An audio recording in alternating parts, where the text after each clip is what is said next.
सर्वप्रथमे आपणमानंकु समस्तंकु नूआ वर्ष 2024 हार्दिक शुभेच्छा और शुभकामना।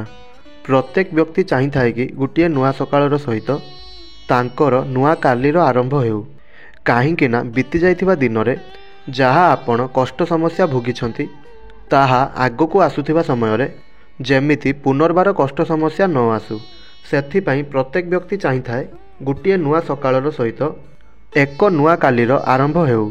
प्रत्येक व्यक्ति चाहिए कि विगत वर्ष 2023 रे जहाँ भी कष्ट समस्या भोगिछंती ताहा जेमिति एही नुआ वर्ष 2024 रे पुनर्बार न आसु। तो बंधु माने आजिर एही भिडियो रे बताइबि कि 1 जनवरी दिन एमिति केउ सामग्री किणिकरी घर को आनिले एवं गଳାରେ धारण कले आपणकर भाग्य चमकिबो एवं आपण एही नुआ वर्ष रे बहुत उन्नति करिवे एवं पूरा वर्ष जेमिति धनर कमी केबे भी हेबो नाही। सेथिपाई आपण मानंकु गोटिए अनुरोध, वीडियो को शेष पर्यंत निश्चय देखंतु। ताहा पूर्वरु एही वीडियो को गोटे लाइक करंतु एवं भक्तिर सहकारे कमेंट बॉक्स रे जय मां लक्ष्मी अवश्य लिखंतु। सर्वप्रथमे जानिबा 1 जनवरी केउ बार रे पड़ुअछि, केउ तिथि रे पड़ुअछि, केउ नक्षत्र पड़ुअछि एवं केउ जुगर निर्माण हेउअछि। बंधु माने एही वर्ष 1 जनवरी सोमवार दिन पड़ुअछि, पंचमी तिथि पड़ुअछि, कृष्ण पक्ष रे पड़ुअछि, मघा एवं फाल्गुनी नक्षत्र निर्माण हेउअछि एवं आयुष्मान जुग एवं सौभाग्य जुगर निर्माण हेउअछि। एबे जानिबा कौन किणिकरी घर को आनिबा दरकार। सर्वप्रथमे आपणको तंबा आनिबार अछि, द्वितीय सामग्री हेउछि गुड़, गुड़ किणिकरी आनिबार अछि। तृतीय सामग्रीटी हेउछि गहम, चतुर्थ सामग्रीटी हेउछि मसूर डाली, पंचम सामग्रीटी वीडियो शेष रे आपण माने जानि परिबे एवं षष्ठ सामग्रीटी हेउछि घिओ। एही सबु सामग्री घर को किणिकरी आनिबा द्वारा आपण को कौन सब लाभ होता है एवं यह सहित आपण को ये वीडियो रे एक गुप्त जिनिस विषय जानवा को मिलिबो। एहाकू आपण जनवरी 1 तारिख दिन आपण को घर को किणिकरी आनिबार अछि। जेते पर्यंत एही जिनिस आपण को पाखरे रहिबो तेबे आपण को सब प्रकार शक्ति, दिव्य शक्ति, धन दौलत, सुख सुविधा प्राप्त हेबो। तेबे आसंतु जानिबा प्रथम जिनिसटी हेउछि तंबा। तंबा पात्र कौन पाई किणिक आनिबार अछि, कारण तंबा को सूर्य संबंधित कहा जाए। जदि आपण तंबा लोटारे भगवान सूर्यदेव को आपण जनवरी 1 तारिख दिन भगवान आदित्य नारायण को जल अर्पण करिथांती बा जल अर्घ्य देइथांती तेबे आपण को आरोग्य दीर्घायु प्राप्त होता है, एथिरे कौनसी संदेह नहीं।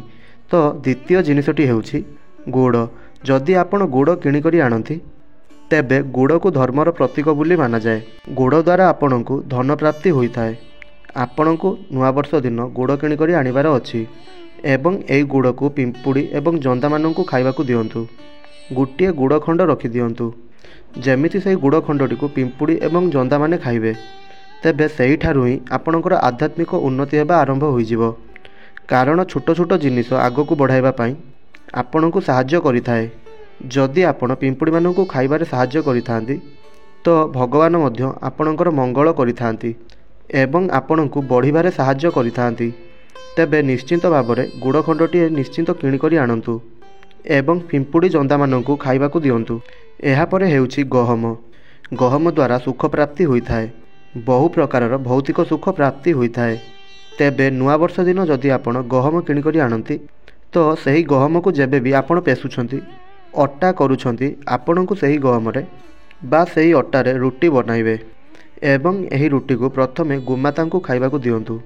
तो एहा द्वारा सूर्य नारायण प्रसन्न हेबे एवं समस्त देवी देवता प्रसन्न हेबे एवं पूरा वर्ष आपणक उपरे कृपा रहिबो। ताहा परे हेउछि मसूर डाली। आपण नुआ वर्ष दिन मसूर डाली को मध्य दान करिपारिबे सफलता प्राप्त करिबा पई, जीवन रे आगकू बढ़िबा पई। एही नुआ वर्ष दिन मसूर डाली दान करंतु एवं मसूर डाली किणिकरी आनंतु एवं आपण एहाको मध्य खाआंतु। निश्चिंत आपणकू एही नुआ वर्ष रे सफलता प्राप्ति हेबो।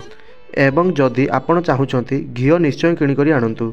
सबु प्रकारर भौतिक सुख सुविधा आपणकू प्राप्त हेबो एवं एही घिओ को गोबर रे तैयारी होइतबा घसी को जलाई ता उपरे किछि घिओ ढालंतु। माँ लक्ष्मी नाम रे ढालंतु एवं भगवान विष्णु नाम रे ढालंतु, सूर्यदेव नाम रे ढालंतु। जेउ देवादेवी आपणकर प्रिय अटंती एवं आराध्य देवता अटंती सेही भगवानଙ୍କ नाम रे किछि घिओ एहा उपरे दियंतु। बहुत भल फल मिलिबो। एहापरे एक गुप्त जिनस कहूँ जहाँ आपण नूआ वर्ष दिन निश्चय करूँ। देखंतु परिश्रम करिवे तो आगकू बढ़िबे, किंतु केबे केबे परिश्रम करिबा परे मध्य आमको सफलता मिली न थाए। तो एहीपरि एमिति छोट छोट उपाय जहाँको अवलंबन करने द्वारा आपणको सफलता मिली थाए। जेमितिक बंद थिबा भाग्य खुली जाए थाए। तो जनवरी 1 तारिख दिन आपण समस्ते घर को मयूरपंख निश्चय किणिकरी आणतु एवं मयूरपंखर उपर भागरे जहाँको चंद्रिका कहा जाए तो सही भाग को काटी आपण आपणकर पर्स रे रखंतु। एहार फायदा कौन हेबो आसंतु जानिबा। मयूरपंख को जेते पर्यंत आपणक पाखरे रखिबे आपणक शरीर रे आकर्षण शक्तिर बढ़ीजिवो, सम्मोहन बढ़िबाकू लागिवो, कार्य सफलता प्राप्ति हेबो। मयूरपंख रखिबा द्वारा आपण ऊर्जावान हेबे, विद्या बढ़िबो, कार्यर उन्नति मध्य बढ़िबो, बुद्धि तीव्र हेबो एवं मनरे थिबा दुश्चिंता समाप्त होइजिवो। आउ भौतिक सुख जदि चाहिए तेबे मयूरपंखरे टिके अत्तर लगाई करी आपणक पर्स रे रखंतु, बहुत ही आपणको लाभ मिलिबो। एहा व्यतीत हलदीर एक छोटिया खंड आपण आपणकर पर्स रे रखंतु। हलदी द्वारा आपणको गुरुदेव सूर्यदेवंकर जदि कमजोर थांती तेबे से मजबूत होइजिवे, बृहस्पति मजबूत होइथांती। एहा सहित भगवान विष्णुकर कृपा प्राप्त होइथाए एवं भगवान गणेश भी प्रसन्न होइथांती।